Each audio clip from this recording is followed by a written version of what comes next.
जय जय श्री चैतन्य जय नित्यानंद। जय जय श्री चैतन्य जय नित्यानंद। जय द्वैत चंद्र जय गौर भक्त वृंद। जय द्वैत चंद्र जय गौर भक्त वृंद। जय जय श्री चैतन्य जय नित्यानंद। जय जय श्री चैतन्य जय नित्यानंद। जय द्वैत चंद्र जय गौर भक्त वृंद। जय द्वैत चंद्र जय गौर भक्त वृंद। स्टार्ट। कुछ लोगों को होस्ट बनाना जरूरी है। ओके।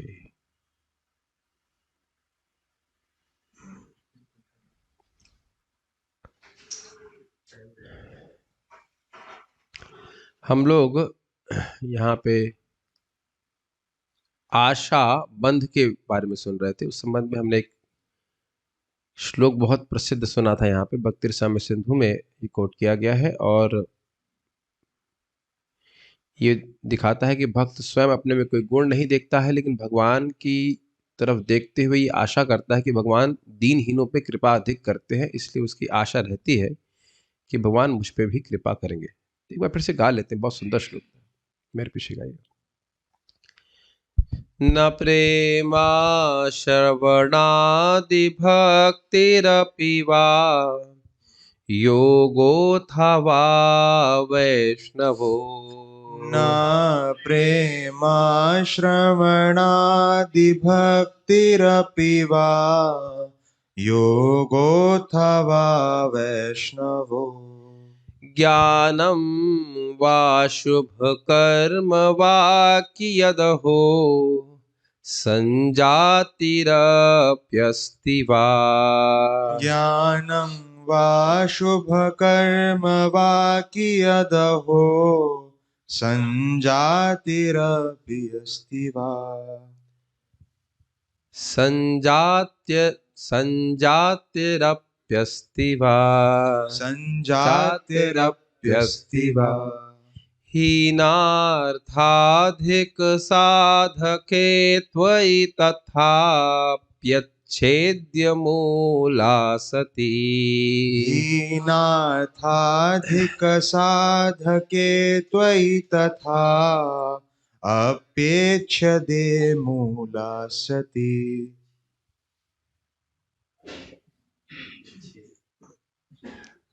हीनार्थाधिक साधके त्वयि तथाप्यच्छेद्य मूला सती।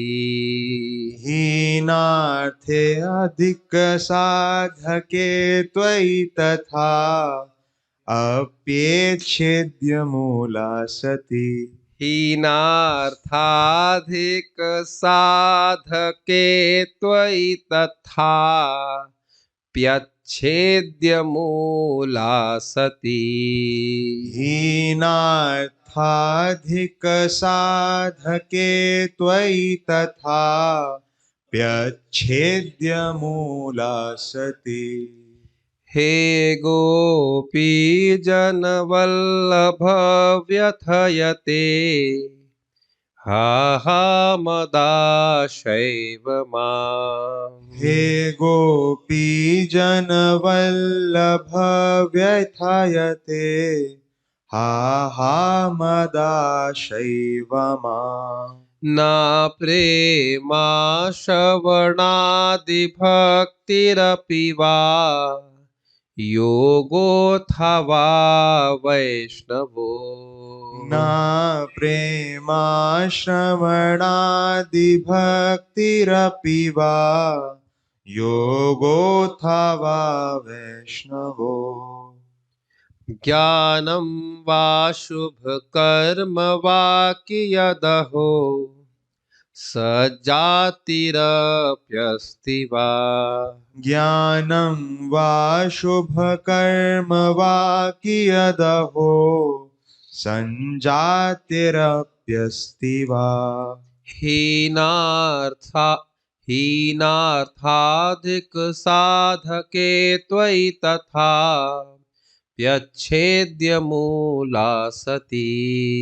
हीनार्थादिक साधके त्वयि तथा व्यच्छेद्य मूला सती। हे गोपी जन वल्लभ व्यथयते हा हा मदाशैव माम्। हे गोपी जन वल्लभ व्यथयते हा हा मदाशैव माम्। हे गोपी जन वल्लभ व्यथयते हा हा मदाशैव माम्। हे गोपी जन वल्लभ व्यथयते हा हा मदाशैव माम्। हे गोपी जन वल्लभ व्यथयते हा हा मदाशैव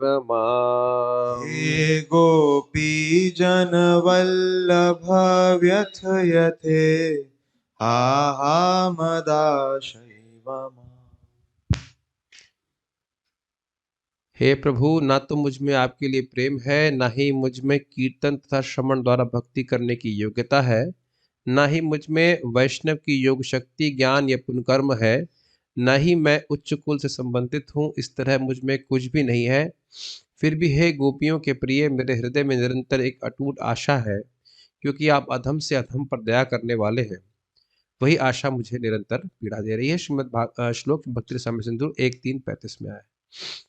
अब हम लोग उत्कंठा के बारे में सुन रहे हैं। समुत्कंठा है सदा लालसा प्रधान। यह उत्सुकता भगवान का सानिध्य प्राप्त करने के लिए प्रगाढ़ इच्छा से युक्त है।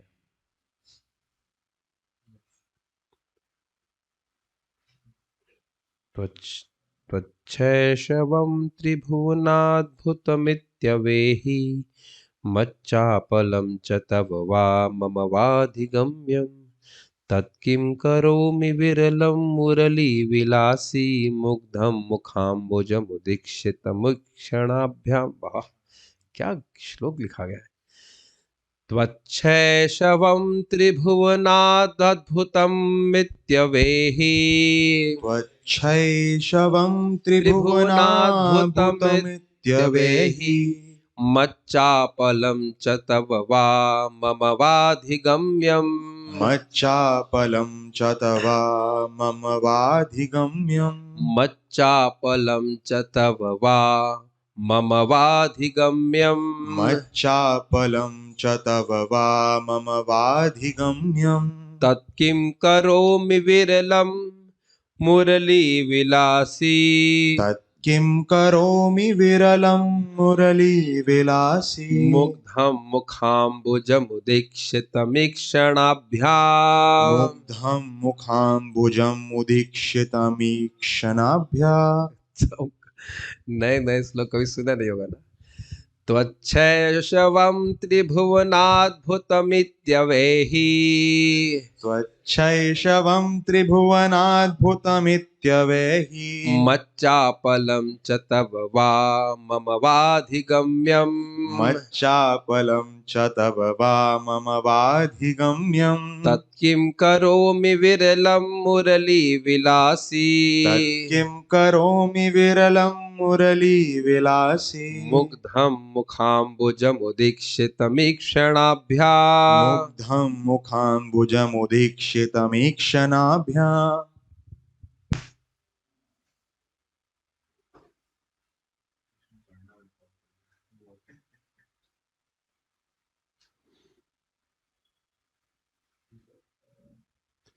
हे कृष्ण, हे वंशी वादक, आपके शैशव की माधुरी तीनों लोकों में अद्भुत है। मैं आपकी चपलता जानता हूं और आप मेरी, इसे अन्य कोई नहीं जानता। मैं किसी एकांत में आपका सुंदर आकर्षक मुख देखना चाहता हूं, किंतु यह हो तो कैसे। यह श्लोक कृष्ण कर्णामृत का है। ये समझ में आए? उत्कंठा सूचित हो रही है श्लोक से। कृष्ण की मधुरता को समझ रहे हैं और सोच रहे हैं कि आप जानते हैं कि मैं भी बहुत ईगर हूँ, आग्रही हूँ आपके मुख को देखने के लिए, लेकिन ये संभव कैसे हो? तो ये वही तो उत्कंठा का लक्षण है कि कुछ प्राप्त करना चाहते हैं, कैसे मिले कैसे मिले? ये श्लोक इससे सूचित हो रहा है। इसको समझने में कठिनाई हो रही है। देखिए ना, चपलता का मतलब होता है, चपलता क्या होता है? चंचलता कह सकते हैं, विचलन हो रहा है, या चंचलता का मतलब क्या बताएं? चपलता मतलब चपलता, अंग्रेजी में देख लीजिएगा, चपलता नहीं समझ आ रहा है। चपल जन मीन्स अनस्टेडीनेस कहते हैं एक्चुअली, अनस्टेडीनेस। देखो भाई, देखो एक सिंपल बोले कि कोई लड़की है, उसके प्रति कोई लड़का आकर्षित हो जाता है, तो वो अनस्टडी हो जाता है कि नहीं, कब मिलूं कब देखूं, ऐसे बातें रहती हैं। ये सब कृष्ण कर्णामृत में तो माधुर्य भाव का ही वर्णन है। तो यही सब बातें यहाँ पे हो रही है कि कृष्ण को कैसे देखें, कृष्ण बहुत सुंदर है, कृष्ण को वो जान रहे हैं कि आपकी मधुरता बहुत अद्भुत है, तीनों लोगों में विख्यात है, और मैं भी बहुत आकर्षित हूँ, तो मैं कैसे देखूं, ये समझ नहीं आ रहा है। समझ नहीं आ रहा मतलब देखने की अत्यंत उत्कंठा, ये बता रहे हैं। तो श्लोक से यहाँ कृष्ण कर्णामृत के श्लोक से यहाँ पे स्पष्ट कर रहे हैं। ठीक है, अगला देखते हैं। नाम गाने सदा रुचि लय कृष्ण नाम। नाम के प्रति गहरी रुचि होने से मनुष्य हरे कृष्ण मंत्र का निरंतर जप करना चाहता है, केवल करता नहीं है। ये भी इंटरेस्टिंग है कि बहुत लोग जब भाई कोई कटाक्ष नहीं कर रहे हैं, हम खाली बोल रहे हैं, हम भी कोई प्रयास करते हैं 64 करने का। 64 करने का मतलब लगता है पहाड़ चढ़ लिया हमने। हमारे आश्रम में बहुत 3 लाख करते थे, लेकिन एकदम मतलब ठीक है, वो शायद कुछ रुचि मिलती होगी, ऐसा नहीं कि नहीं मिलती, लेकिन आप देख सकते हैं कि नेचुरल सहज टेस्ट भगवान के नाम उच्चारण करने में। कब होगा ऐसा? कभी हबो, क्या कभी हबे बोलो से दिन अमार। इस जन्म में होता हुआ नहीं लग रहा है, लेकिन होप्स है अभी को। क्या हिरण्यकश्यप की तरह सोचना चाहिए, जीवन अनंत है, कोई दिक्कत नहीं है। तो कितने भी जन्म लगे, नाम रुचि प्राप्त करके ही रहेंगे, कोई दिक्कत नहीं है। रोदन बिंदु मरण, देखो श्लोक एक लेख सट करके एकदम उठाए उन्होंने, कैसे गाएंगे इसको? रोदन बिंदु मरंद संधि दृग, दृग इंदिवराद गोविंद। इतना सुंदर श्लोक है। रोदन बिंदु मरंद संधि दृगिंद विराद गोविंद। कितना बोलने में कितना अद्भुत है, क्या कविता, समझ नहीं आ रहा है। नहीं, वो बंगला नहीं है, संस्कृत है ये, नहीं समझ में आ रहा है। रोदन बिंदु मरंद संधि दृग इंदिवराद गोविंद। आहा, क्या अद्भुत है। हाँ, गाने वाला नहीं हो रहा है। तब मधुर स्वर कंठी गायति नामावलिम बाला। नहीं आ रहा, कुछ लोग नहीं आ रहे। चलिए। हे गोविंद, यह युवती जिसका नाम राधिका है, मधुर स्वर में आपके पवित्र नाम का गायन करते हुए निरंतर अश्रु बरसा रही है, मानो फूलों से मधु गिर रहा हो। तो यहाँ बोल रहे हैं कि कृष्ण का नाम निरंतर गाने के अर्थ में कि आनंद में नाम जप कर रहे हैं। अश्रु गिर रहा है, वो तो प्रेमाश्रु है। ये श्लोक भक्ति रसामृत में पाया जाता है। कृष्ण गुणाख्यान है सर्वदा आसक्ति, कृष्ण के गुणाख्यान करने में उसकी हमेशा आसक्ति रहती है। इस भाव दशा में भक्त में भगवान की दिव्य गुणों का कीर्तन और वर्णन करने की प्रवृत्ति जाग उठती है, उससे इस विधि में आसक्ति हो जाती है। चलिए इसको गाएंगे, मृदंग बजाएंगे वाला। मधुरम मधुरम वपुरस्य विभोर, मधुरम मधुरम वदनम मधुर। मधुरं मधुरं वपरस्य विभोर, मधुरं मधुरं वदनं मधुरं। मधुगंधि मृदु स्मितमेतदहो, मधुरम मधुरम मधुरम मधुर। मधुगन्धि मृदु स्मितमेतदहो, मधुरं मधुरं मधुरं मधुरं। मधुरम मधुरम वपुरस्य विभोर, मधुरम मधुरम वदनम मधुर। मधुरं मधुरं वपुरस्य विभोर, मधुरं मधुरं वदनं मधुरं।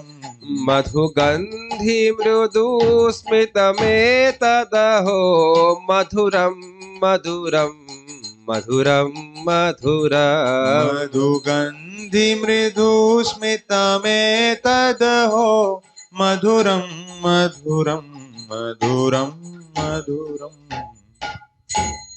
हे प्रभु, कृष्ण का दिव्य शरीर मधुर है और उनका मुख तो उनके शरीर से भी अधिक मधुर है।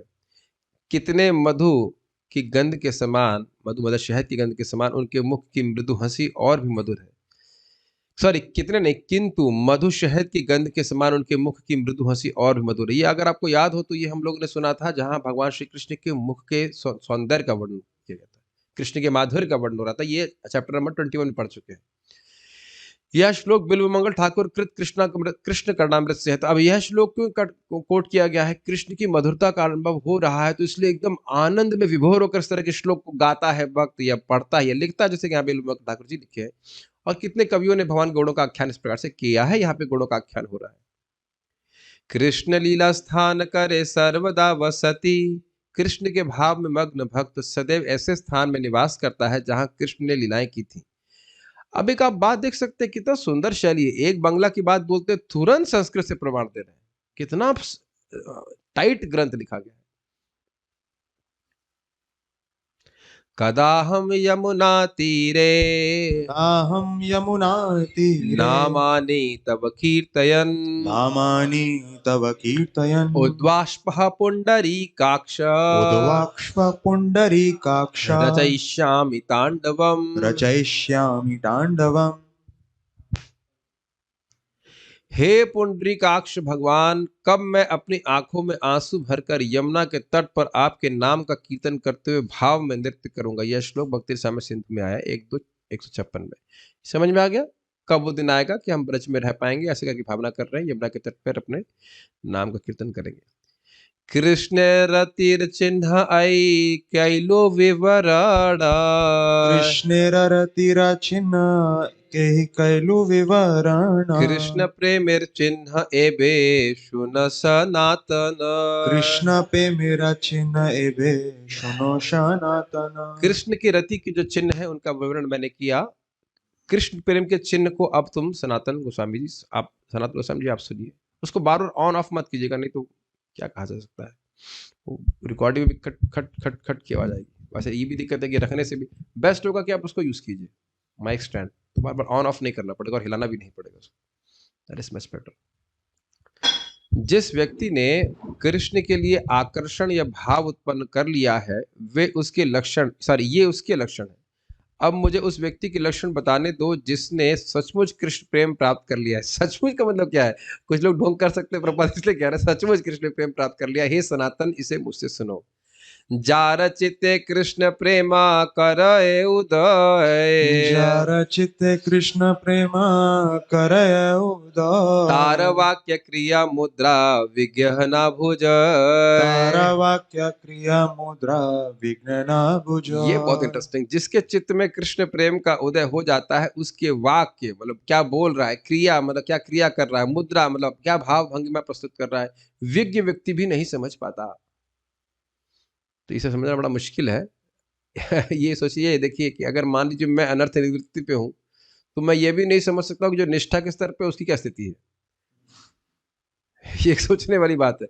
हम अपने से श्रेष्ठ व्यक्ति की चेतना के स्तर का अंदाजा भी नहीं लगा सकते हैं। स्पेक्युलेट कर सकते हैं कि भाई ये तो लगता है मतलब आसक्ति के लिए लग रहा है। फिर वही ठंडा पानी। एनीवेज, लगता है ये भाव स्तर पे है। लेकिन जो भाव स्तर पे नहीं है वो केवल स्पेक्युलेट कर रहा है। स्पेक्युलेट का अर्थ समझते हैं, केवल मनोकल्पना कर रहा है कि ये व्यक्ति यहाँ है वहां, उसको कुछ नहीं पता। ये सब जो मान लो कि भाव के स्तर पे वह समझ सकता है, लेकिन जो भाव के स्तर पे नहीं है वो क्या समझेगा बताइए। कभी कभी लोग सोचते हैं कि हम गुरु को कैसे पहचाने। बताओ कैसे पहचानेंगे? सोचने वाली बात है ना भाई। ठीक है, आप कुछ सिम्टम्स देख सकते हैं, मांगे भक्ति कर रहे हैं, सही प्रवचन दे रहे हैं, श्रवण करके तो समझ सकते हैं, और केवल देख कर क्या समझ लेंगे? क्या समझ लेंगे बताइए? तो सुनना चाहिए। सुनने के द्वारा कुछ कुछ अंदाजा लग सकते हैं, फिर भी आप यह अंदाज नहीं लगा सकते कौन व्यक्ति किस स्तर पे है भक्ति। जो एकदम अनर्थ निवृत्ति के स्तर पे है, वो क्या अंदाज लगाएगा दूसरा व्यक्ति कितना, क्या नाम का अनुभव कर रहा है, क्या कथा का अनुभव कर रहा है, क्या समझ पाएगा बताइए। ये बहुत बड़ा खतरा है। सबसे मूल कारण किसी वैष्णव के प्रति अपराध करने का है, वो ये है कि उसमें जाति बुद्धि, मनुष्य बुद्धि कर लेना। ये तो इनको तो बाथरूम जाना होता है, इन्हें भी बीमारी होती है, दवा खाते हैं ऐसे कर। ये सब चीजें हमसे इसीलिए ना, जिनसे आप दीक्षा लेते हैं उससे थोड़ा डिस्टेंस बना के रखना चाहिए, क्योंकि पास आने के बाद एक क्षण लगता है बस अपराध करने में, और मतलब क्या कहते हैं उसको, फेमिलियरिटी ब्रीड्स कंटेम्प्ट में क्या बोलते हैं उसको, अति परिचय होने में बिल्कुल थोड़ा सा समय लगता है। हमारा स्वभाव ही ऐसे गलती ढूंढने का है। तो अनावश्यक रूप से गुरु जी के पास टहलना ही उचित नहीं है। सेवा हो, आप जाइए, सेवा करके वापस आइए। फालतू फंड में बैठेंगे तो अनावश्यक रूप से हमारे चित्त में दोष दिखेगा। तो इसलिए कह रहे कौन व्यक्ति किस स्तर पे, जैसे हम लोग एक बार परम पूज्य राधा गोविंद महाराज जी के पास गए, तो हम लोग कीर्तन कर रहे थे, हरे कृष्ण गा रहे थे। अब महाराज रोने लगे, वो कस के रोने लगे। अब महाराज क्यों रो रहे हैं हम क्या जाने, बताइए। ऐसे महाराज क्लास में भी कई बार रोने लग जाते हैं कि रुक्मणी जी का भगवान ने हाथ पकड़ा और रोने लगे भगवान। महाराज जी रोने लगे। अब क्यों रुक्मणी का हाथ कृष्ण ने पकड़ा, इसमें क्या क्या रोने की बात आ रही। अब हम क्या समझे, क्या महाराज क्या सोच रहे हैं, समझ रहे हैं। एकदम हम ये देख सकते हैं महाराज को रोना आ रहा है, लेकिन हम ये कुछ नहीं सोच सकते, समझ सकते कि वो क्या सोच रहे हैं, हृदय में वो क्या सोच रहे हैं। भगवान के ही बारे में सोच रहे हैं, लेकिन भगवान के बारे में क्या सोच रहे हैं आप कुछ नहीं समझ सकते। श्रील प्रभुपाद जी का वो एक फोटो है जिसमें प्रभुपाद जी वीजा प्राप्त किए थे, इसमें प्रभुपाद एकदम गंभीर लग रहे। अब भक्तों ने बाद में कहा प्रभुपाद इसमें आप बहुत मतलब ग्रेव लग रहे हैं, खुश नहीं लग रहे हैं। प्रभुपाद कहते हैं नहीं, ये मुझे सबसे अधिक खुशी का दिन था, क्योंकि मुझे मौका मिल रहा था कि मैं अपने गुरु महाराज की आज्ञा का पालन कर पाऊंगा। तो देखने में बाहर से लग रहा है कि क्या रे नहीं, ये तो बहुत दुखी है, ये सीरियस है, और अंदर में कितना उल्लास है। तो ये समझना बड़ा मुश्किल है। तो यही बात बोल रहे हैं कि विज्ञ व्यक्ति भी नहीं समझ सकता कि जिसके अंत में कृष्ण प्रेम है वो कैसे बर्ताव कर रहा है। और आप जानते भी हैं कि प्रकाशानंद सरस्वती महाप्रभु के बारे में क्या कह रहे थे कि तो भावुक है, नाच गान कर रहा है, भाव अकेली नहाने चलने वाली, ऐसे बहुत शास्त्र का विद्वान था। जो व्यक्ति भगवत प्रेम को प्राप्त कर चुका है, उसके शब्दों, कार्यों तथा लक्षणों को बड़े से बड़ा विद्वान भी नहीं समझ सकता। धन्यस्यायं नव प्रेमा, धन्यस्यायं नव प्रेमा, यस्योन्मीलति चेतसि, यस्योन्मीलति चेतसि, अंतर्वाणीभिरप्यस्य, अंतर्वाणीभ्यप्यस्य, मुद्रा सुष्ठु सुदुर्गमा, मुद्रा सुष्ठु सुदुर्गमा। जिस महापुरुष के हृदय में भगवत प्रेम जागृत हो चुका है, उसके कार्यों तथा लक्षणों को बड़े से बड़ा विद्वान भी नहीं समझ सकता। फिर उसी बात को संस्कृत से पुष्ट कर रहे हैं, भक्ति रसायन सिद्ध में पाया जाता है। अब इसको वह कैसे सिम्टम आ जाते हैं जिसके हृदय में प्रेम उत्पन्न होता है, वह भागवत के, इसको भागवत का सार कहा जाता है। इस श्लोक को भगवान का नाम जप करते करते किस प्रकार से भगवान में प्रेम अनुराग उत्पन्न हो जाता है, इसको श्लोक को कहा जा रहा है।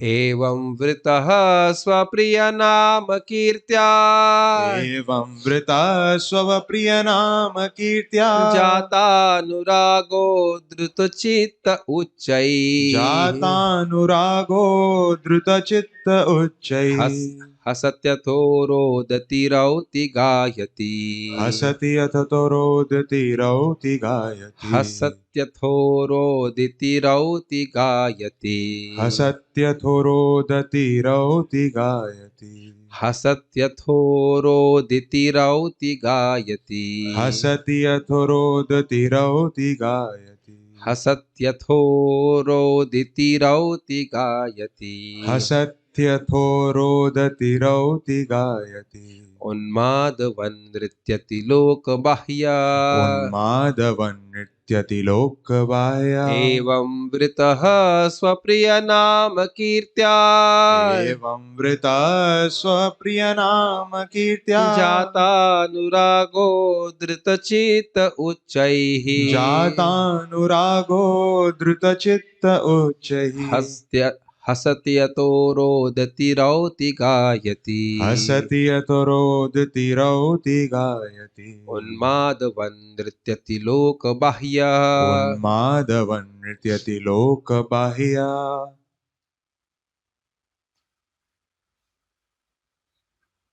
जब मनुष्य वास्तव में उन्नत होता है, मतलब सोचता नहीं कि मैं उन्नत हो गया हूं, वास्तव में उन्नत होता है और अपने प्रिय भगवान के पवित्र नाम का कीर्तन करने में आनंद का अनुभव करता है, तब वह संक्षोभित होकर उच्च स्वर से भगवान नाम का कीर्तन करता है। वह बाहरी लोगों की परवाह न करते हुए पागल की तरह हंसता है, रोता है, उत्तेजित होता है और कीर्तन करता है। यह श्लोक श्रीमद् भागवत 11:40 से उद्धृत है। जरा देखिए इसका शब्द। एवं व्रतः स्वप्रिय नाम कीर्तन, इस प्रकार से व्रत लेकर के बारंबार जप करता है, बोलता है, कीर्तन करता है, स्वप्रिय नाम कीर्तन, भगवान का वह नाम जो उसको प्रिय लगता है। जैसे हम लोग को हरे कृष्ण मंत्र प्रिय लगता है, हरे कृष्ण मंत्र करता है। जातानुरागो, इससे भगवान में उसका अनुराग हो जाता है, भगवान के नाम में उसका अनुराग हो जाता है। धृत चित्त, तो उससे उसका चित्त पूरी तरह से पिघल जाता है। ये पहले भी हम सुन चुके। मत्सृण्य, मत्सृण्य भाव भक्ति की बात हो रही थी, तो यहाँ पे प्रेम भक्ति तो और अधिक मात्रा में हृदय पिघल गया है। उच्चाई हंसती, उच्च स्वर में हंसता है, कभी रोता है। हंसता कब है? जब उसे भगवान का दर्शन प्राप्त हो जाता है। फिर भगवान उस स्वरूप को खींच लेते हैं तो रोने लगता है। फिर रौती मतलब विचलित हो जाता है। गायती मतलब फिर भगवान कहते हैं अरे तुम इतना में ही रोने लग गया, चलो मैं वापस आ गया। फिर गाने लग जाएगा, फिर हंसने लग जाएगा। ऐसे करके लिटरली देखा जाएगा कि उसे लगेगा व्यक्ति पागल हो गया। इसीलिए बोल रहे उन्मादवत, मानो कोई व्यक्ति इसे उन्मादवत बोल रहा है, ये नहीं कह रहे कि पागल ही हो गया है, पागल जैसा। उन्मादवत नृत्य लोक बाह्य, बाह्य लोक में क्या सोच रहे हैं उसको नहीं सोच करके वह नाचता है इस प्रकार से। तो अगर कोई कहे कि तुम लोग तो पागल हो गए हो, तो क्या उत्तर है? अभी पूरी तरह से नहीं हुए हैं, अभी बहुत प्रोसेस में चल रहा है, बहुत समय लगेगा, कई जन्म लग सकते हैं पूरी तरह पागल होने में। पागल है पूरी तरह से नहीं हुए, पूरा प्रोसेस ही पागल होने का है। ठीक है, सब लोग उत्तर समझ में आ गया? जूम के डिवोटीज, कोई कहेगा आपको पागल हो गए कृष्ण में, कोई कहते नहीं अभी पागल नहीं हुए हैं, तो चल रहा है अभी, मतलब पूरा कंप्लीट नहीं हुआ है, टाइम लगेगा, it will take some time, it may take some lifetimes also. तो अभी हम लोग पागल होकर के नाच नहीं रहे। कुछ कह रहे थे? बाहर देख के होता है कि अंदर स्मरण करता लीला का, हंसती नहीं, कुछ भी बाहर देख के अंदर देख के क्या बोल सकते हैं भाई? देखिए, बाहर देख कर भी उसे बाहर की वस्तु का स्मरण तो नहीं होता है, कृष्ण का स्मरण होता है। पहले हमने पढ़ा इसे बाहर देख के, मतलब हमको ज्यादा वो नहीं दिखाना चाहिए, अपना भाव नहीं दिखाना चाहिए। अरे भाई, यहाँ पे क्या बात हो रही है? यहाँ प्रेम की बात हो रही है, कंट्रोल में नहीं है। This is he is completely controlled by prema. और उसको बाहर देखिए, देह स्मृति नाही जार संसार बंधन कहाँ था। उसको देह की स्मृति नहीं तो बाहर की स्मृति क्या रहेगी? वही ना बात है कि हम जैसे जगत को देख रहे हैं, हम सोच रहे हैं कि प्रेमी भक्त भी वैसे ही देख रहे होंगे। और वो देखने की दृष्टि तो हर जगह, जिसको भगवान की स्फूर्ति हो रही है, वो क्या दृष्टि होगी, क्या कह सकते हैं। बहुत अद्भुत है। इसीलिए कह रहे हैं हम लोग समझ नहीं पाएंगे, लेकिन वर्णन यहाँ पे सुन रहे हैं उनका। इसलिए ऐसा तो अभी हम लोग की स्थिति है नहीं, स्पष्ट है कि प्रेम नहीं प्राप्त है। अब यहाँ पे एक और इंटरेस्टिंग बात है, शायद बहुत से भक्तों को नहीं पता होगा कि ये कोई अल्टीमेट लिमिट नहीं है। प्रेम के भी आगे और उच्चतर स्तर होते हैं प्रेम के, उसका भी वर्णन यहाँ पे किया जा रहा है। सामान्यतः हम सोचेंगे कि भगवत प्रेम जीवन का लक्ष्य, भगवत प्रेम मिल गया बस अब आराम, रिलैक्स हो जाए, कुछ साधना वाधना नहीं, आराम से, मतलब फर्स्ट क्लास। देखिए, वैसे भी भाव स्तर पे ही साधना समाप्त हो जाती है, क्योंकि उसके बाद कुछ करना नहीं रहता, वो अपने आप सब कुछ होता है। लेकिन फिर भी और प्रगति के बारे में यहाँ पे वर्णन हो रहा है। प्रेम क्रमे बाढ़ी होए स्नेह मान प्रणय, प्रेम कर्म बाड़ी होए स्नेह मान। मुझे कर्म सुनाई पड़ा, कर्म नहीं भाई, क्रमे है, कर्म नहीं बोलिए, कर्म नहीं बोलिए। प्रेम क्रमे बाढ़ी होय स्नेह मान प्रणय। प्रेम क्रमे बाढ़ी होय स्नेह मान प्रणय। राग अनुराग भाव महाभाव होय। राग अनुराग भाव महाभाव है। तो प्रेम क्रम से आगे बढ़कर के हो जाता है स्नेह, मान, प्रणय, राग, अनुराग, भाव और महाभाव। अब यहाँ पे जो भाव आ रहा है वो उसको भाव भक्ति वाला स्तर नहीं लेना होगा, ये अलग, ये और स्तर है भक्ति प्रेम का। इस तरह भगवत प्रेम बढ़ता जाता है और वह स्नेह, मान, प्रणय, राग, अनुराग, भाव तथा महाभाव के रूप में प्रकट होता है। इसको उदाहरण दे रहे हैं यहाँ से एक, बीज इक्षु रस गुण तबे खंड सार।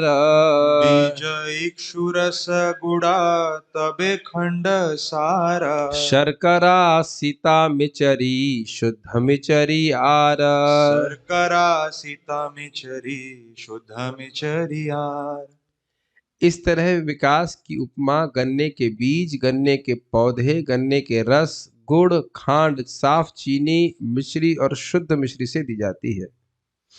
बस वही बात कह रहे हैं कि जैसे गन्ने का बीज है, उसके बाद बीज से पौधा आया, पौधे से रस आया, रस से गुड़ आया, गुड़ से खांड आया, खांड से साफ चीनी, मिश्री और शुद्ध मिश्री। तो ये क्रमिक विकास हो गया ना मिठास का। तो इसी बात कह रहे हैं कि इसी तरह से क्रम से प्रेम बढ़ता है। समझ में आ गया? इहा ये छे क्रमे निर्मल क्रमे बाढ़े स्वाद। इहा ये छे क्रमे निर्मला क्रमे बड़े स्वाद। रति प्रेमाधीर तई छे बाढ़ाए आस्वाद। रति प्रेमाधीरे तई छे बढ़ाए आस्वाद। जिस प्रकार चीनी को धीरे धीरे शुद्ध करते रहने पर उसका स्वाद बढ़ता जाता है, उसी तरह ये समझना चाहिए कि जब भगवत प्रेम जिसकी उपमा बीज से दी जाती है रति के स्तर से आगे बढ़ता है तो उसका स्वाद बढ़ता जाता है। तो ये भाव से कंपेयर किया गया ना, भाव, प्रेम, स्नेह, मान, प्रणय, राग, अनुराग, भाव, महाभाव, 8 ऐसे बता रहे हैं। अधिकारी भेदे रति पंच परकार। अधिकार भेदे रति पंच परकार। शांत दास्य सख्य वात्सल्य मधुर आर। शांत दास्य साख्य वात्सल्य मधुर आर। अधिकारी यहाँ पे वह नहीं लेना होगा कनिष्ठ, मध्यम और वो वाले अधिकारी नहीं। अधिकारी मतलब हर एक का रस अलग अलग होता है। तो अधिकारी भेद से भगवान के प्रति जो भाव है, रति है, वो 5 प्रकार की होती है। कौन सी है? शांत, दास्य, साख्य, वात्सल्य, माधुर्य। ठीक है। अनुवाद, इस स्नेह, मान आदि दिव्य गुणों से युक्त पात्र के अनुसार रस 5 प्रकार के हैं।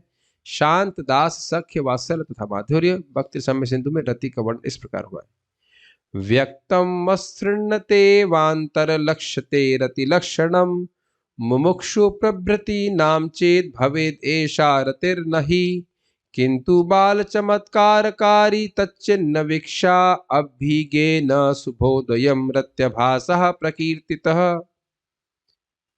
प्रेम बीज के अंकुरण के वास्तविक लक्षण या रति इसलिए प्रकट होते हैं क्योंकि हृदय द्रवित होता है। ये सुन चुके हैं भाव भक्ति में।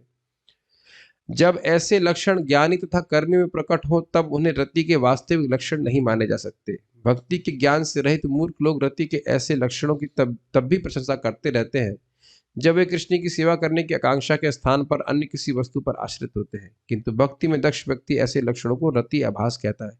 देखिए पॉइंट क्या है, रति मतलब भाव भक्ति, भाव भक्ति मतलब भक्ति मतलब शुद्ध भक्ति, शुद्ध भक्ति मतलब भगवान कृष्ण को संतुष्ट करने की इच्छा। कभी कभी बाह्य सिम्टम्स आ सकते हैं उन व्यक्तियों में जिनमें रति ना हो। मान शून्यता क्या जो निर्विशेषवादी हैं क्या वो मान शून्य नहीं हो सकते? बिल्कुल हो सकते हैं। क्या वह शांति यानी टॉलरेंस को नहीं धारण कर सकते? बिल्कुल कर सकते।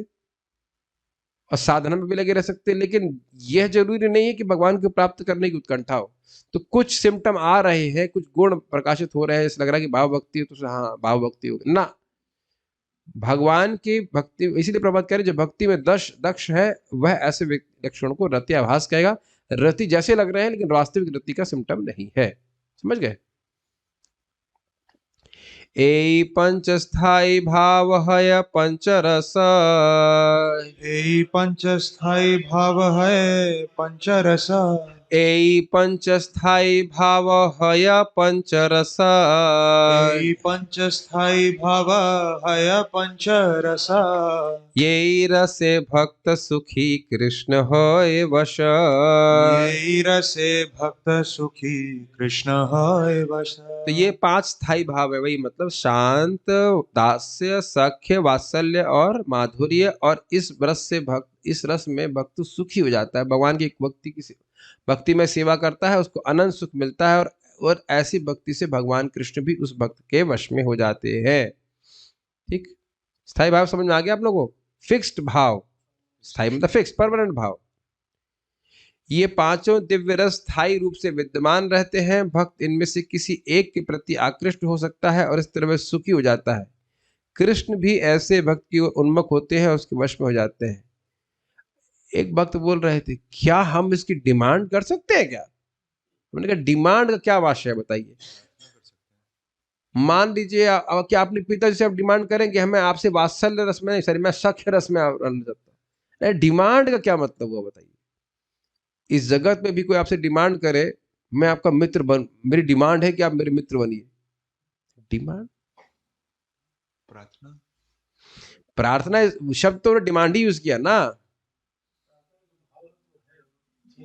नहीं तो हम अपना स्वरूप तो जो हमारा स्वरूप है वो प्रकट होगा। ऐसा तो नहीं कि हम प्रार्थना कर रहे हैं भगवान हमको गोपी भाव दियो, गोपी भाव दियो, ऐसा नहीं बोला जाता है। इस तरह की प्रार्थना करना मूर्खता है। ये प्रकट होता है तो व्यक्ति की सहज लालसा होती है। प्रार्थना करने का प्रार्थना संबंध समझ रहे हैं? प्रार्थना करने का भगवान से प्रेम के लिए प्रार्थना कर सकते हैं। इस स्टेज पे हम कैसे बोल सकते हैं भगवान को गोपी भाव दीजिए, ये भाव दीजिए, वो भाव दीजिए? अभी तो साधना का ही अभाव है कि नहीं? इंद्रिय संयम का अभाव है और अपराध का भाव नहीं है। तो कहाँ हम जो है सब प्रार्थना कर ले जाए कि हम कृष्ण गोपी भाव दीजिए? ये तो बेवकूफी की बात होगी।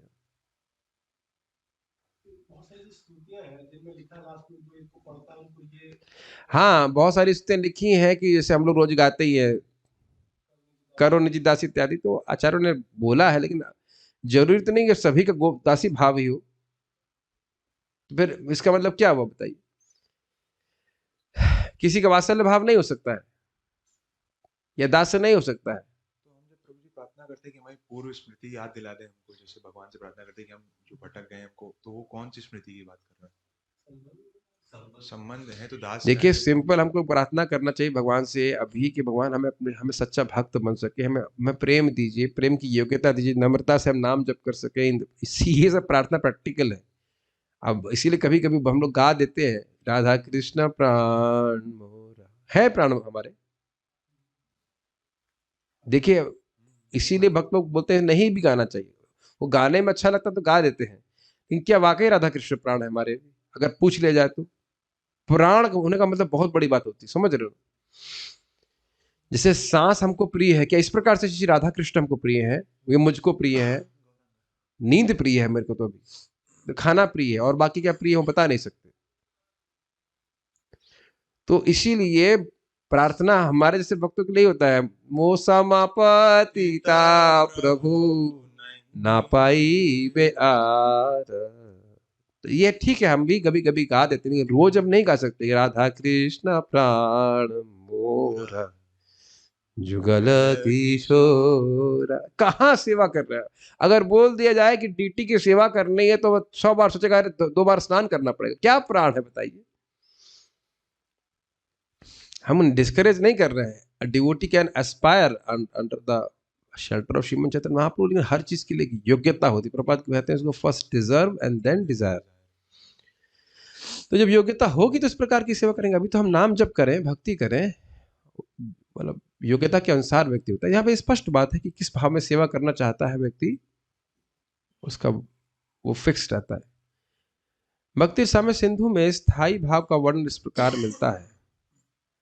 अविरुद्धान विरुद्धांश्च भावान यो वशताम नयन सुराजेव विराजेत सस्थायी भाव उच्यते स्थायी भावोत्र स प्रोक्तः श्री कृष्ण विषयारतिः। ये भाव अनुकूल यानी हंसना आदि तथा प्रतिकूल यानी क्रोध आदि भावों को वश में करने वाले हैं।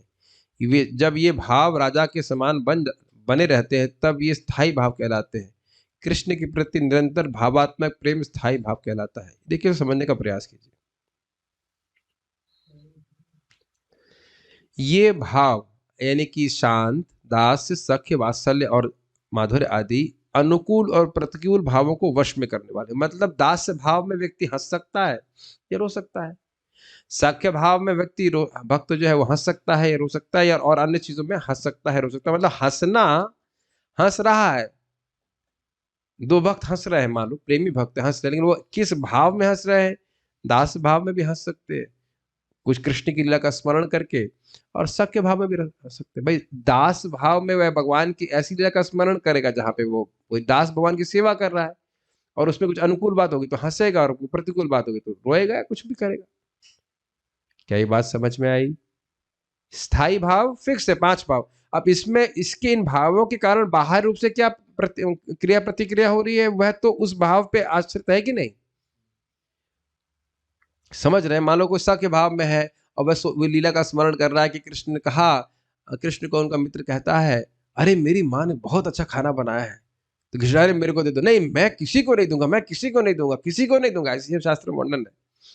नहीं नहीं मित्र थोड़ा दे दो, थोड़ा तो दो। कहते ठीक है आंखें बंद करो। तो कृष्ण जब आंखें बंद करते हैं तो एक फूल कृष्ण के मुख में मार देता है, खाना नहीं देता। तब ऐसी लीला का स्मरण कोई सख्य भक्त कर रहा है तो वह उस प्रकार से हंसेगा, लेकिन किस भाव में हंसेगा? सख्य भाव में हंसेगा। तो कह रहे ये सारे पांचों भाव जो है इन बाह्य भावों को कंट्रोल करने वाले, इसलिए कह रहे अविरुद्धान विरुद्धांश्च भावान यो वशताम नयन। अविरुद्ध और विरुद्ध भावों को जो वश में रखते हैं ये सुराज सुराज एवं विराजते, राजा की तरह विराज करते हैं उस भक्त के हृदय में। नहीं समझ में आ रहा है? भक्त के हृदय में सदा ये भाव रहता है कि मैं कृष्ण का दास हूं या सखा हूं या प्रेयसी हूं, या जो भी बड़ा भाई हो, जो कुछ भी जो भी सोचते हो, वात्सल्य भाव कुछ भी है, तो उस भाव के अनुरूप वह कुछ कुछ ना कुछ तो भाव का प्रभाव होगा ही। वो कुछ सोच रहा है तो या तो कोई हंस रहा है, कभी सुना ना आपने हंसती रोदती, तो हंसेगा, कभी रो रहा है, तो वो हंसना रोना तो कंट्रोल किससे हो रहा है? उस स्थायी भाव से हो रहा है जो उसके हृदय में नित्य विराजमान है। कंट्रोल हो रहा है। हाँ। क्या समझ आ रहा? इसमें लिखा है कि जब उनका भाव रहता है तो आसन को कंट्रोल कर सकते हैं, लेकिन जब भाव प्रमेंट हो जाता है तो उसको कंट्रोल नहीं कर पाएंगे, हमेशा वो भाव रहेगा ही। ऐसा ऐसा नहीं कंट्रोल तो किया है, महाप्रभु ने भी किया है ऐसा। ये नहीं बोल रहे हैं। ये भाव अनुकूल तथा प्रतिकूल भावों को वश में करने वाले हैं। ये भाव कौन से भाव? 5 रस अविरुद्ध और विरुद्ध भावों को वश में करने वाले हैं। यानी कि अविरुद्ध और विरुद्ध भाव, भाव मतलब या प्रकटीकरण जो हंसना रोना इत्यादि है, वह सब दो states are dependent on this fixed भाव्स। फिक्सेशन आएगी उसके बाद डिपेंड। वही स्थायी भाव, स्थायी प्रेम भगवान में है। अब उस प्रेम के विभिन्न विकार उत्पन्न हो रहे हैं। हंसना कोई स्थायी भाव नहीं है, उसके सिम्टम वो सिम्टम जो बाय प्रोडक्ट उसको बोल रहे हैं। जब ये भाव राजा के समान बने रहते हैं तब ये स्थायी भाव कहलाते। कौन से भाव? 5 रसों के भाव। क्योंकि अभी अपने से पहले सुना हंसती रोदती गायाती, वह कभी हंस रहा है कभी रो रहा है गा रहा है, तो यह स्थायी भाव नहीं कहा जाएगा उसको। समझ रहे हैं ना? कृष्ण के प्रति निरंतर भावात्मक प्रेम स्थायी भाव कहलाता है। स्थायी भाव समझ में आ गया होगा? समझना, स्थायी मतलब ही फिक्स्ड। दास मतलब तो दास, ये नहीं कि दास आज कल माधुर्य उसके बाद पीछे गियर आगे पीछे, ऐसा नहीं होता। ऐसा नहीं। आज तो मुझे दास अच्छा लग रहा है, गोपी का प्रेम भी कम थे। लेट्स ट्राई वात्सल्य। व्हाट अबाउट, नहीं वात्सल्य में बहुत सेवा करनी पड़ेगी, मे बी साखी इज बेटर लाइक दैट। ऐसा नहीं होता, so it's not a matter of choice और ये सारा कुछ सहज रूप से आकर्षण होता है। देखो भाई, इसमें मन की कोई कल्पना की अवकाश नहीं, मन की कोई कल्पना की जरूरत नहीं। प्रेमादिक स्थायी भाव सामग्री मिलने। प्रेमादिक स्थायी भाव सामग्री मेलने। कृष्ण भक्ति रस रूपे पाए परिणामे। कृष्ण भक्ति रस रूपे पाया परिणामे।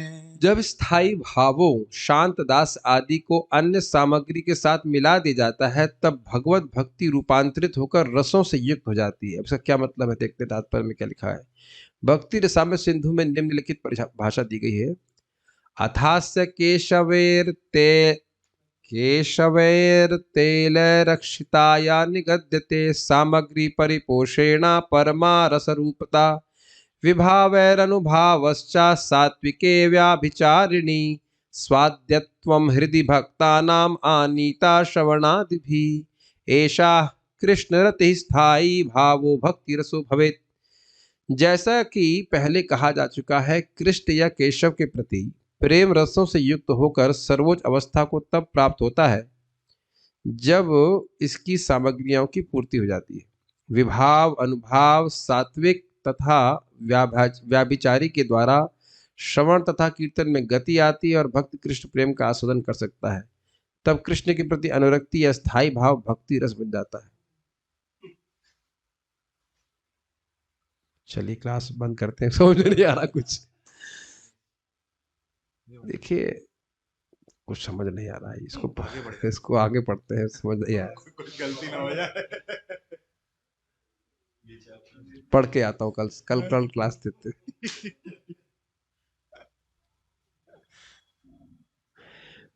इन सब की एक्चुअली क्या डेफिनेशन है एग्जैक्ट, उधर तो हम लोग पहुंचे नहीं, तो हम लोग क्या उस पर डिस्कशन करेंगे। लेकिन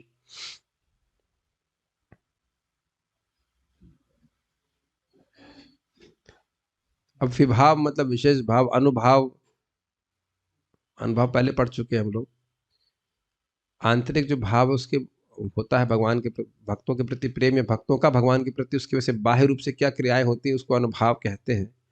सात्विक भाव और व्याभिचारी भाव, इसके बारे में मुझे कोई जानकारी नहीं है, मैं क्या बोल सकता हूँ। इन द सेंस में हमने कभी पढ़ाई नहीं करी है, बहुत दूर है तो चिंता क्या करना है। जब एग्जाम दूर होता है तो उसको उस सब्जेक्ट को क्या पढ़ना है ठीक है, तो हम खाली पढ़ कर आगे बढ़ेंगे। विभाव अनुभाव सात्विक व्यभिचारी। विभाव अनुभाव सात्विक व्यभिचारी। स्थायी भाव रस होय एई चारी मिली। स्थायी भाव रस हया एई चारी मिली। विभाव यानी विशेष भाव, अनुभाव अर्थात अधीनस्थ भाव, सात्विक अर्थात स्वाभाविक भाव तथा व्यभिचारी भाव के मिश्रण से स्थायी भाव अधिकाधिक स्वादयुक्त दिव्य रस बन जाता है। दधिये न खंड मरीचि कर्पूर मिलने। खंड मिलिनी कर्पूर रसालाख्य रस होय अपूर्व स्वादने। रसालाख्य रस होया पूर्वात स्वादने। जब दही में खांड, काली मिर्च तथा कपूर मिला दिए जाते हैं तो वह अत्यंत स्वादिष्ट बन जाता है। ठीक वैसे ही जब स्थायी भाव अन्य भाव लक्षणों से मिलता है तो वह अपूर्व स्वादिष्ट बन जाता है। एक बात उस उदाहरण समझ में आ रही है, देखिए दही रहता है, उसमें अलग अलग फ्लेवर डाल दी जा रहे हैं, खांड, काली मिर्च और कपूर इत्यादि, तो उससे उसकी दहित्व नष्ट, दही का गुण नष्ट नहीं हो रहा है, उसमें कुछ हल्का सा टेस्ट का वेरिएशन हो जाता है। दही तो दही फिर भी लगेगा, ऐसा नहीं दही अब दूध लगने लग जाएगा, तो फ्लेवर में परिवर्तन आ सकता है। तो यही कुछ अर्थ समझ में आ रहा है कि स्थायी भाव तो वैसा ही रहेगा, लेकिन उसमें और ये विभाव अनुभाव आदि का मिश्रण हो जाने से अलग अलग रस की अनुभूति होती है। ये यहाँ समझ सकते हैं बस। द्विविध विभाव आलम्बन उद्दीपन वंशी द्विविध विभाव आलम्बन उद्दीपन वंशी स्वरादि उद्दीपन कृष्णादि आलम्बन। वंशीश्वरादि उद्दीपन कृष्णादि आलम्बन। तो दो प्रकार के विभाव यहाँ वर्णन हो रहा है। विभाव क्या होते हैं, एक होता है आलम्बन और एक है उद्दीपन। वंशी स्वरादि उद्दीपन होते हैं और कृष्णादि आलम्बन होते हैं। जरा देखते हैं क्या होता है इसको। विभाव के दो प्रकार हैं। कोई है या जूम पे सब चले गए? कंटिन्यू करें इसको या क्या करें, खत्म करें? सुनना चाहते हैं? चलिए ठीक है, सुनना चाहते हैं तो हम सुना देते हैं। विभाव के दो प्रकार हैं, एक आलंबन तथा दूसरा उद्दीपन। कृष्ण की वंशित ध्वनि उद्दीपन का उदाहरण है और साक्षात कृष्ण आलंबन के उदाहरण है। उसके तो कुछ बोला, लेकिन उद्दीपन एक अर्थ समझते हैं हम लोग। उद्दीपन लगा स्टिमुलेट, स्टिमुलेशन, स्टिमुलेंट, स्टिमुलेंट मतलब कृष्ण के वंशी को सुना तो भक्त के हृदय में प्रेम उद्दीपित हो गया और प्रज्वलित हो गया। और आलंबन का वैसे अर्थ होता है सपोर्ट। अब यहाँ देखिए, इसमें अधिक कुछ वर्णन ही नहीं किया गया, तो मैं क्या बोल सकता हूँ। इन सब चीज़ों को फिर हमको भक्ति रसामृत सिंधु से छानना पड़ेगा, उतना मैंने वहाँ पढ़ा नहीं। ये बता रहे हैं कि बस यही है। मान लो भाई, हाँ ऐसे समझ सकते हैं कि स्थायी भाव है दास्य भाव का, कृष्ण की वंशी सुनेगा तो कुछ उद्दीपन हो जाएगा उसका, तो कुछ टेस्ट मिलेगा, समझ रहे हैं। सखा ने सुना तो अलग आएगा, और जो माधुर्य भाव में उसको अलग प्रकार का रस प्राप्त होगा। कृष्ण की बंसी तो सभी को आकर्षित करते हैं, यहाँ तक शांत रस में जो मतलब पेड़ है पौधे, उनको भी आकर्षित करती है। तो शांत रस में जो पेड़ है उसको जब, जिसमें ये विभाव का मिश्रण हुआ अर्थात उद्दीपन, विभाव के दो भाग हो गए ना, उद्दीपन और आलंबन, तो उसमें कृष्ण की बंसी के स्वर एक उद्दीपन है, तो उसका मिश्रण हो गया तो उसको विशेष रस की उत्पत्ति हुई। ठीक है, ये बोल रहे। अब आलंबन का क्या अर्थ हम नहीं समझ रहे भैया।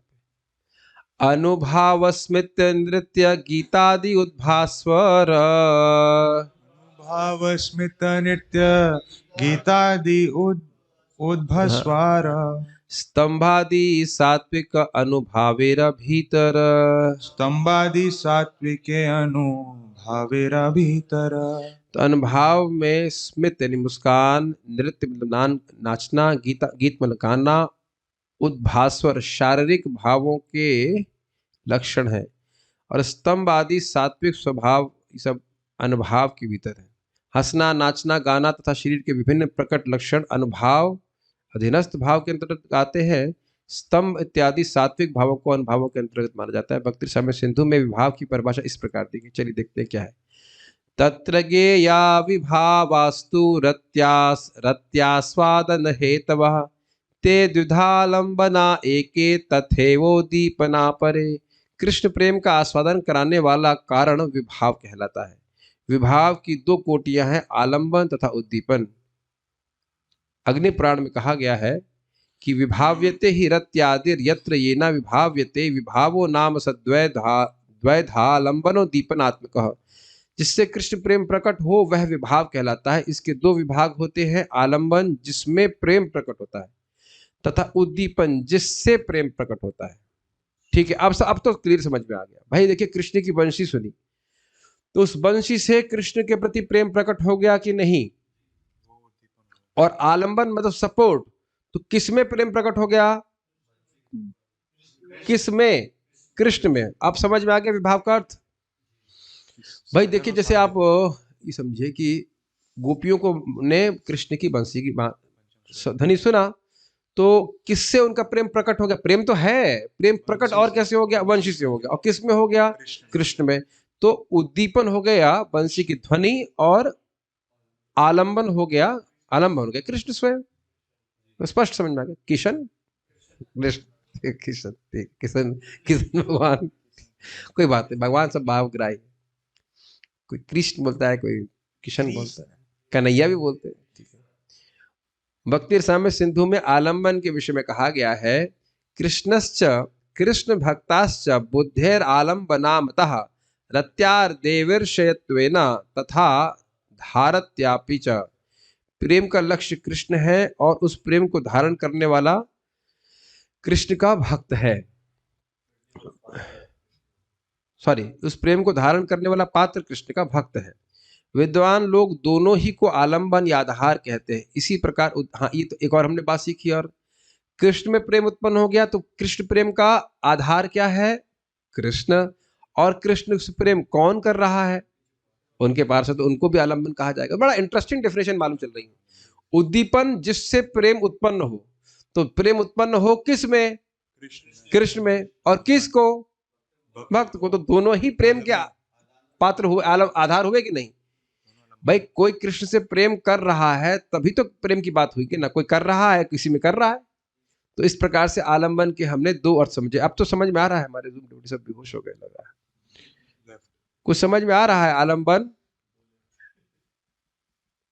विभाव, अनुभाव के बारे में हम सुन रहे थे। तो विभाव के दो भाग थे, आलंबन और उद्दीपन।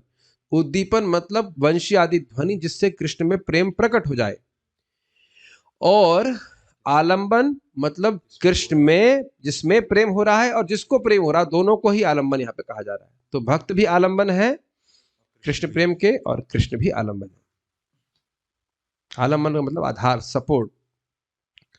विद्वान लोग दोनों ही को आलंबन या आधार कहते हैं। इसी प्रकार उद्दीपन का विवरण इस प्रकार दिया गया है, उद्दीपनास्तु ते प्रोक्ता भावम उद्दीपयन्ति ये, ते तु श्री कृष्ण चंद्रस्य गुणाश्चेष्टः प्रसाधनम। जो वस्तुएं भाव में प्रेम को उद्दीपित या जागृत करें वे उद्दीपन कहलाती हैं। यह उद्दीपन कृष्ण के गुणों तथा कार्यों के साथ साथ उनकी श्रृंगार शैली तथा केश सज्जा द्वारा संभव होता है। भक्ति रसमय सिंधु। तो समझ में आ रही बात? जैसे इस जगत में भी आप देखिए ना, मान लीजिए माता है, माता अपने बच्चे से प्रेम करती है, तो बच्चे की सैंडल भी देखेगी, तो वो सैंडल देख करके उसको अपने बच्चे में प्रेम होने लगता है।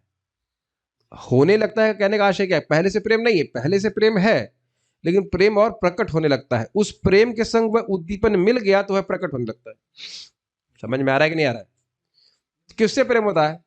किससे प्रेम हो रहा है? पुत्र से। उस बच्चे से। हाँ, उद्दीपन मतलब स्टिमुलेट हो रहा है। प्रेम किससे हो रहा है? बच्चे से। और किसको हो रहा है? माँ को। तो दोनों ही प्रेम के आलंबन हो कि नहीं? सपोर्ट। अरे कोई चीज ऐसे टिकी है तो दो दो चीजों का सपोर्ट नहीं रहता है। सपोर्ट केवल हमेशा एक ही रहेगा, ऐसा तो नहीं सोचना चाहिए। अरे भाई हम आपको बिल्कुल ग्रॉसली बता रहे हैं, इस जगत में हमारे हृदय में काम है कि नहीं है? कुछ डाउट तो है नहीं। अब कोई वस्तु देखते हैं तो वो उद्दीपित नहीं कर देती है काम को, काम तो पहले से ही है, लेकिन उसको स्टिमुलेट कर देती है। तो काम अगर होता है तो किस में जागृत होता है? किसी मुझ में काम जागृत हो रहा है और किसी वस्तु के प्रति काम जागृत हो रहा है। काम का दो सपोर्ट होना चाहिए। ऐसा नहीं काम हो रहा है किसके प्रति हो रहा है, नहीं ऐसे ही बस खाली काम हो रहा है ऐसा तो ना होता है।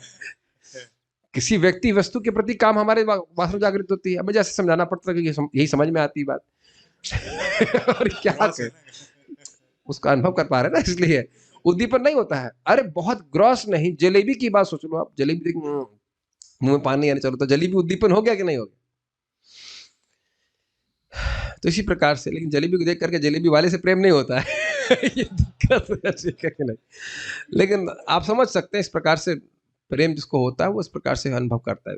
ठीक है। तो कृष्ण के केश सज्जा हो या श्रृंगार हो या बांसी की ध्वनि, कुछ भी उसको देख करके भक्तों को प्रेम उनका और प्रकट होने लगता है। भक्ति रसामृत सिंधु 2.1.302 में उद्दीपन के निम्नलिखित अतिरिक्त उदाहरण देता है। स्मितांग सौरभे वंशा श्रृंगनूपुरकं भवः पदांक क्षेत्र तुलसी भक्त तद वासरादयः। कृष्ण की हंसी, फल्गुआ क्या इत्यादि इत्यादि। बुध मनो गया वल्गुआ, जो भी है, तो उसे स्मरण कर रही हूँ। कृष्ण की हंसी उनके दिव्य शरीर की सुगंधी पागल कर देती है। कृष्ण की, जब रासलीला से चले गए थे कृष्ण, तो उसके बाद वो ढूंढ रहे थे, कृष्ण की सुगंध आ रही है लेकिन कृष्ण नहीं मिल रहे, पागल हो जा रही है उसे कृष्ण के सुगंध को प्राप्त करके। उनकी बांसुरी, बीगुल, नुपुर, शंख, चरणों में बने चिन्ह। शंख कहाँ का सुना था जरा बताइए? जब द्वारका में कृष्ण प्रवेश कर रहे थे, है ना जी। चरणों से बने चिन्ह, ये कहाँ हुआ था बताइए, जल्दी से बताइए। अखरूर जी, अखरूर जी जब चरणों के चिन्ह को देखते हैं तो प्रेम के पुलकित हो गया। अब तो एकदम क्लियर समझ में आ रहा होगा। उनका आवास, उनका घर देखते हैं, द्वारका भी देख सकते हैं और अन्य कोई भक्त देखता हो भगवान का घर देख करके। उनका प्रिय पौधा तुलसी, उनके भक्त तथा उनके भक्ति से संबंधित व्रत उपवास, ये भावमय प्रेम के लक्षणों को उद्दीपित करने वाले हैं। ये भी एक इंटरेस्टिंग बात है कि देखिए भगवान के शुद्ध भक्त को देख के भी प्रेम उद्दीपित हो सकता है भगवान में।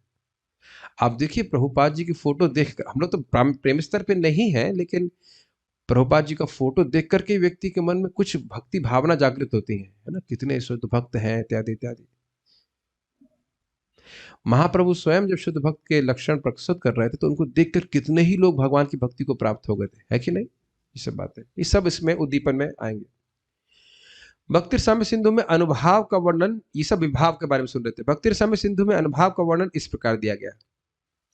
अनुभावास्तु चित्तस्था भावानाम अवबोधकाः ते बहिर्विक्रिया प्रायः प्रोक्ता उद्भास्वराख्यया। वे अनेक बाह्य भाव लक्षण या शारीरिक विकृतियां जो मन के भावों को सूचित करती हैं और जो उद्भास्वर भी कहलाती हैं, अनुभाव अर्थात प्रेम की अधीनस्थ भाव में अभिव्यक्तियां हैं। ये समझ में आ रहा है, भगवान की प्रति प्रेम प्रकट हो रहा है। अब वो प्रकट होकर के किस तरह से शारीरिक रूप में प्रस्तुत हो रहा है, उसको अनुभाव कहा जाता है। समझ में आ रहा है आपको बात? विभाव समझ में आ गया? विभाव के दो भाव हो गए, उद्दीपन और आलिंबन। उद्दीपन हो गया, उद्दीपन कर दिया से प्रेम जागृत कर दिया, किसमें? भक्त में प्रेम जागृत कर दिया। अब उस प्रेम के जागृत होने से क्या वो प्रकट हो रहा है, किस प्रकार से प्रकट हो, उसको अनुभाव कह रहे हैं। ये बात, हाँ, वो जो विकार आ रहे हैं उसको अनुभाव कह रहे हैं।